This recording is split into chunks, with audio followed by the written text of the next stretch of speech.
How about now? Okay. Working through all kinds of problems on the album, man. You have to know what the problems are before you can solve them. You ready?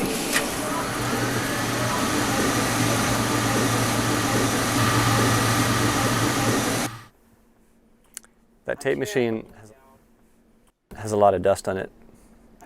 Doesn't look like it's been used in a while. So now, drop these, and then use a Les Paul for... Great, let's listen to it again now. Stay there. Okay. Well, I'll give him my Rickenbacker also, and my Strat. I was speaking to somebody about it the other night, somebody who's much younger, that has never and probably will never go through that, and I was telling him about it, and he's like, oh, holy shit. We're just getting started. We just got the machine aligned. That's all we knew. Pro Tools, we didn't know what Pro Tools was yet. The way we came up was recording on tape.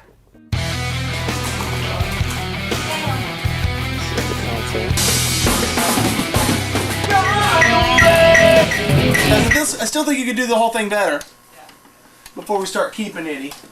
See, it used to sit right there. So this whole board is different. And yes, it does come out this way more. With the way you record now, everything is fixable. To punch in on the tape machine is just way different than a computer. Just in and almost like spaz out each time he did it. In, out. Yes, you know, he'd go like quick. He would punch to in, get out. one syllable. You know, He would like, literally jump his entire body. He'd be sitting there like his whole body would jump. So imagine how many times you'd have to do that to wear through the leather and the metal and the padding. Like you had, and also like you listen to your drums back with the click, and listen to if the drums were wrong with the click, you know, and oh, you missed that. We got to punch that spot in. You know what I mean? Instead, I mean, it was just a totally different thing. Are you ready? You know, for those who don't know, a lot of music, it's not recorded all at once live. It's kind of layered.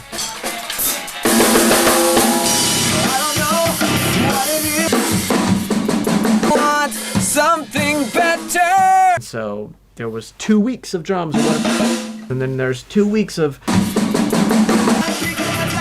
Even better. or whatever. And back then, if you didn't get it right, you couldn't be like, oh, we'll just tune it, or we'll just edit it, or whatever.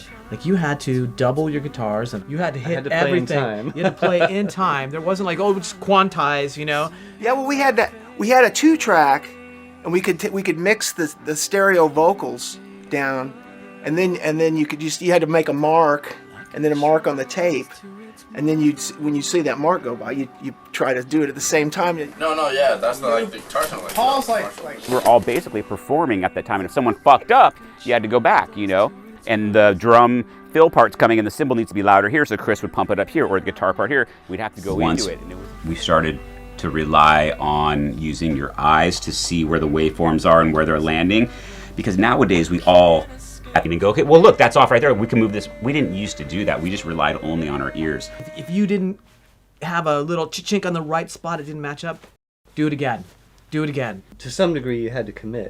It's not like you could just go back, you know what, we'll just move this chorus later. It's less from the gut and more from the brain.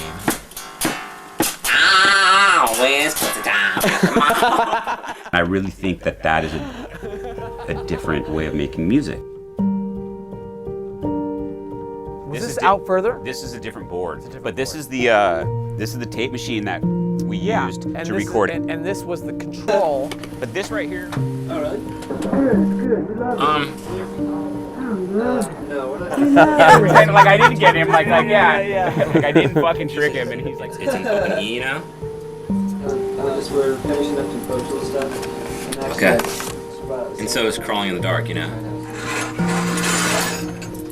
That's drop D, yeah. So, Open the door. Okay, well, 3 heads, like. okay.